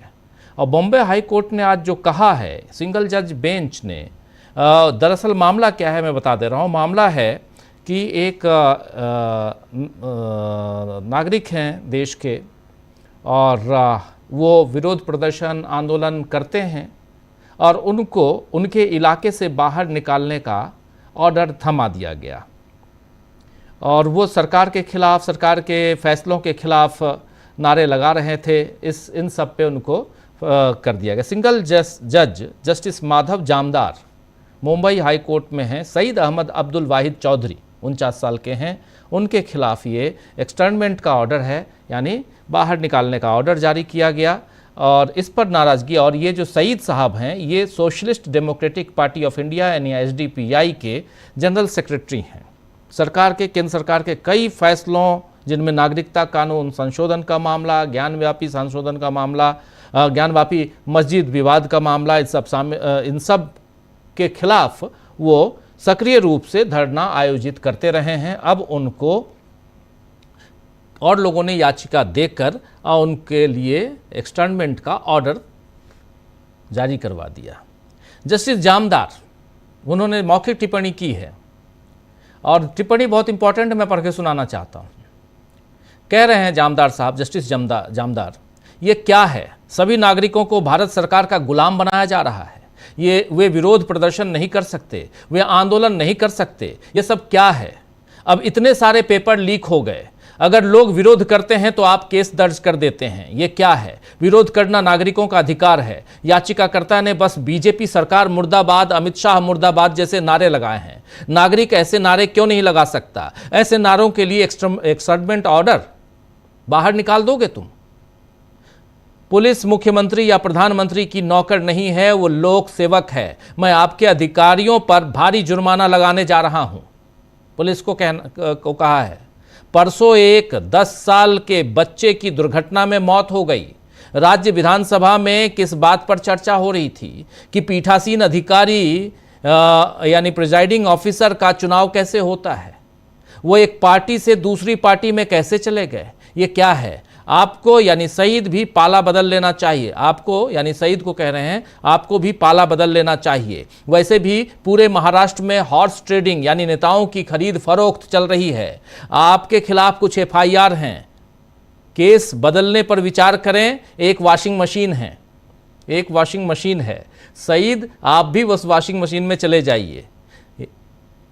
फिर आदेश लिखवाया, इसके बाद ये मौखिक है, आदेश लिखवाया। आदेश में याचिकाकर्ता ने अपनी हैसियत से भारत सरकार द्वारा लिए गए कुछ फैसलों के खिलाफ मोर्चे और धरने आयोजित किए। ये महाराष्ट्र पुलिस अधिनियम के तहत किसी व्यक्ति को शहर से बाहर निकालने का आधार नहीं हो सकता कि कार्रवाई दुर्भावनापूर्ण की गई कार्रवाई दुर्भावनापूर्ण है, इसीलिए शहर से बाहर निकालने के आदेश को रद्द करते हुए याचिका का निपटारा किया जाता है। भारत के संविधान के अनुच्छेद 19 और 21, आर्टिकल 19, आर्टिकल 21 के अनुसार नागरिकों को न केवल अपनी राय व्यक्त करने की स्वतंत्रता है, बल्कि सम्मान के साथ जीने की भी आजादी है, स्वतंत्रता है। भारत सरकार के कुछ फैसलों का विरोध करने के लिए प्रतिवादियों द्वारा याचिकाकर्ता के खिलाफ की गई कार्रवाई उसके मौलिक अधिकारों को प्रभावित करती है। यह है फैसला। और जो मौखिक टिप्पणी थी वो पढ़ के सुनाया, फैसला भी पढ़ के सुनाया।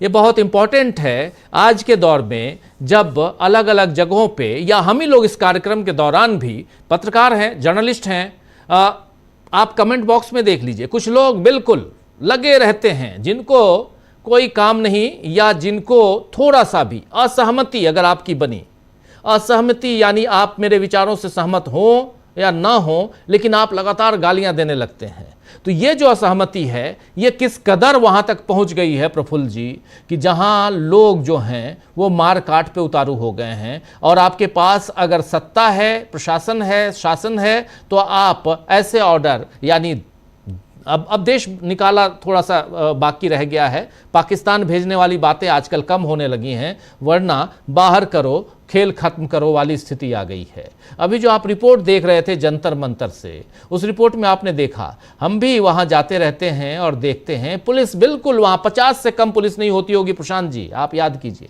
50 से ज्यादा ही पुलिस होती है, अंदर रहती है। लेकिन आज एक भी, इसलिए मैं सवाल कर रहा था, आज एक भी दिल्ली पुलिस अंदर दिखाई नहीं दी, सब बैरिकेड से बाहर दिखाई दे रहे थे।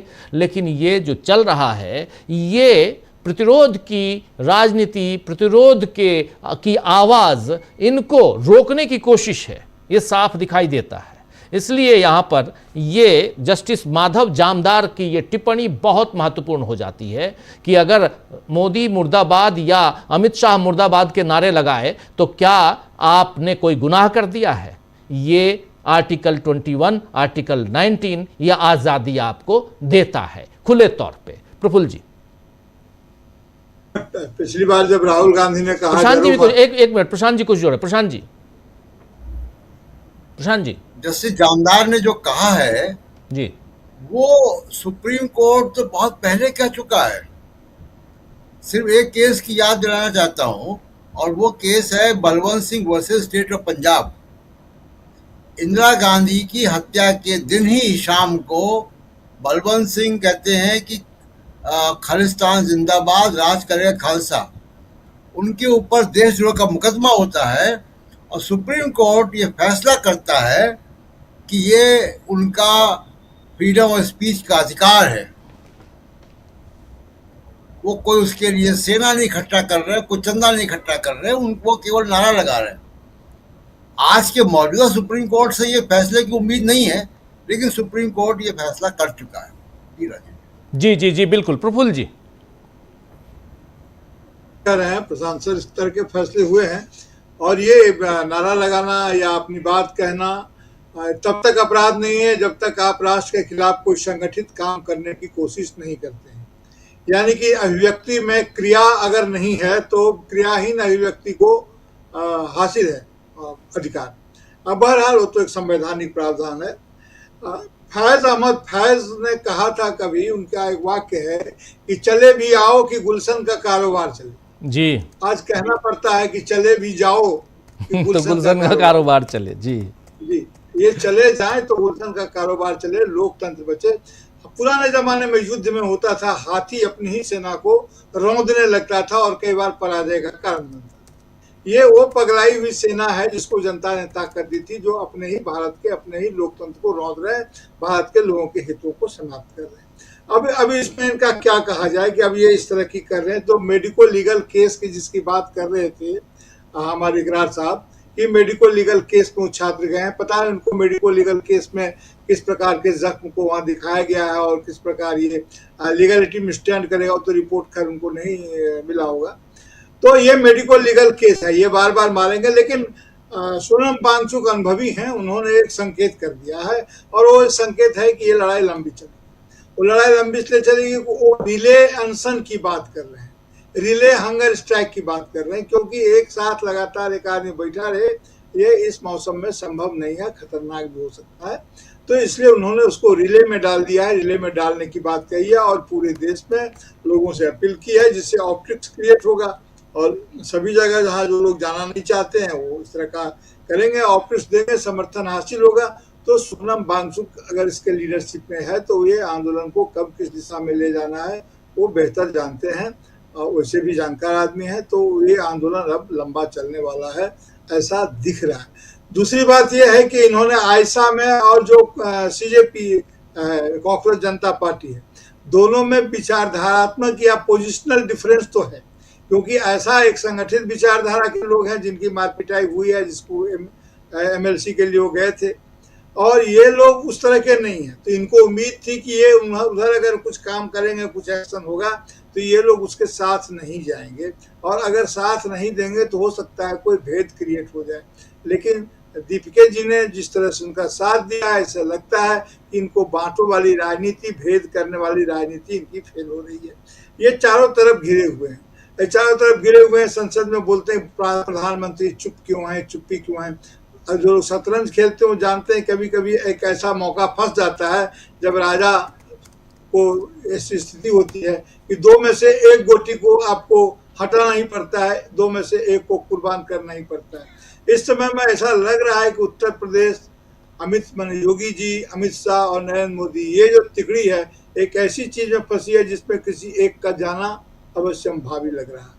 इससे बिना इनकी मुक्ति नहीं है। जिस प्रकार से जांच हो रही है, जिस प्रकार की बात हो रही है, जिस प्रकार वकील लोग उतर रहे हैं, और भी जो चीजें हैं, क्योंकि देखिए जब आप पावर में रहते हैं तब तक बहुत सारी चीजें आपको, नैतिकता का भी पावर होता है, बहुत सारी चीजें आपके पक्ष में होती है। नैतिकता के जाते ही आप बहुत कमजोर हो जाते हैं, पावर के बल पर कितना दिन करेंगे। आज जो जामदार साहब ने कहा कि पुलिस क्या किसी व्यक्ति की गुलाम है, सरकार की पूरे भारत को गुलाम बना दोगे, गुलाम तो उन्होंने बना दिया है। यही तो यह चाहते हैं कि पूरा भारत गुलाम हो जाए। ये कहते हैं कि जो असहमति जो है वह आक्रमण है। अगर कोई किसी से असहमत होता है इसका मतलब है उस पर आक्रमण है। जो सहमत नहीं है वो इस देश में घुसपैठिया है। इनका सीधा सा व्याकरण है, उसमें बहुत आने माने की बात नहीं है। इनका जो ट्रीटमेंट होता है, अब लीगल पोजीशन अब अगर जज लोग ले रहे हैं या लेंगे, संगठित रूप से इस बात को अगर समझेंगे तो हो सकता है कि कुछ रिहाई आए। लेकिन ये मामला काफी फंसा हुआ है, और पेपर लीक की जिसकी बात अभी तो भारतीय जनता पार्टी की बात है ही, ये छात्र लोग उठा रहे हैं। लेकिन राम मंदिर चढ़ावा चोरी में जो उन्होंने कहा, हमारे प्रशांत सर ने कहा, वो बहुत ही इंपॉर्टेंट है। आरएसएस का प्लान क्या है? आरएसएस तो ट्रैक 2 पर चल रहा है। आरएसएस का प्लान ये है कि इसमें किस प्रकार से अपने को, वो उनकी युद्ध नीति होती है कि किस प्रकार छत्रभंग होता है, किस प्रकार वो अलग होते हैं, इस तरह की कहानियां वो गढ़ते रहते हैं।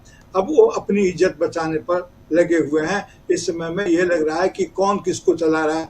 उस जमाने में एक मुहावरा आया था कि दुम नहीं हिला सकता है, बल्कि जिसकी दुम होती है वो हिला सकता है। अभी तक तो ये हो रहा था कि दुम हिला रहा था पूरे बॉडी को, अब शायद बॉडी कोशिश कर रहा है कि वो दुम को हिलाए। तो ये राजनीति यहाँ पर फंसी हुई है, और सबकी दुम फंसी हुई है। अभी जो ये गए थे वहां पर, ये तो अमेरिका चल रहा है ना, राम माधव क्या ट्रैक 2 करेंगे? ये तो भारत के सज्जियों गोर जैसा कर रहे हैं, ये भारत की तरफ से उस तरह का है। तो राजनीति काफी फंसी हुई है। ये आंदोलन निर्णायक मोड़ तक जाएगा अब, ऐसा मुझे लग रहा है। राहुल गांधी ने जब कहा था कि डरो मत, तो लोगों ने डरना छोड़ दिया। राहुल गांधी ने जब प्रतिरोध की आवाज लगाई है, तो प्रतिरोध के स्वर बाहर से भी और भीतर से भी धीरे सुनाई पड़ रहे हैं। बिल्कुल बिल्कुल। फैज अहमद फैज को आपने याद किया, चले भी जाओ कि गुलशन का कारोबार चले। फैज अहमद फैज का एक और भी हम देखेंगे, हम देखेंगे, लाजिम है कि हम भी देखेंगे। सब तख्त उछाले जाएंगे, हर ताज, सब ताज उछाले जाएंगे, हर तख्त गिराए जाएंगे। तो बहुत कुछ है जी, तो बहुत कुछ है। बिल्कुल बिल्कुल बिल्कुल। तो ये सब जब आप आंदोलन, और चूंकि एक आंदोलनकारी का जिक्र बॉम्बे हाई कोर्ट में आया है, और उस पर जो टिप्पणी है वहाँ के सिंगल बेंच के जज की, वो बहुत इम्पॉर्टेंट हो जाती है। हालांकि वैसी टिप्पणी ऑलरेडी सुप्रीम कोर्ट कर चुका है, और इसलिए इस टिप्पणी को कहीं चुनौती अगर देंगे भी, सुप्रीम कोर्ट में पुरानी चुनौतियां हैं ऑलरेडी, पुराने फैसले हैं, तो ये याचिका ध्वस्त हो जाएगी। यानी इसके उस सईद के खिलाफ, सईद साहब के खिलाफ जो जनरल सेक्रेटरी हैं, उनके खिलाफ ये मामला नहीं बनता है, वो सुप्रीम कोर्ट में आया है। यानी आप विरोध की आवाज़ को बुलंद कर सकते हैं। आपको अगर कोई बात पसंद ना हो तो आप क्यों नहीं कह सकते हैं? कहने का हक है, सरकार के खिलाफ आवाज़ उठाने का हक है, और ये आज़ादी संविधान आपको देती है। आर्टिकल 19, आर्टिकल 21 उसका जिक्र हुआ। तो बहुत कुछ, और उसमें बहुत सारे ऐसे मसले जिस पर चर्चा ज़रूरी है, और वो हम पिछले 1.5 घंटे से कर रहे थे। इस कार्यक्रम को यहीं समाप्त करूं उससे पहले बहुत बहुत शुक्रिया प्रफुल्ल जी आपका, बहुत बहुत शुक्रिया प्रशांत जी आपका, बहुत बहुत शुक्रिया अमलेंदु जी आपका, और आप तमाम साथ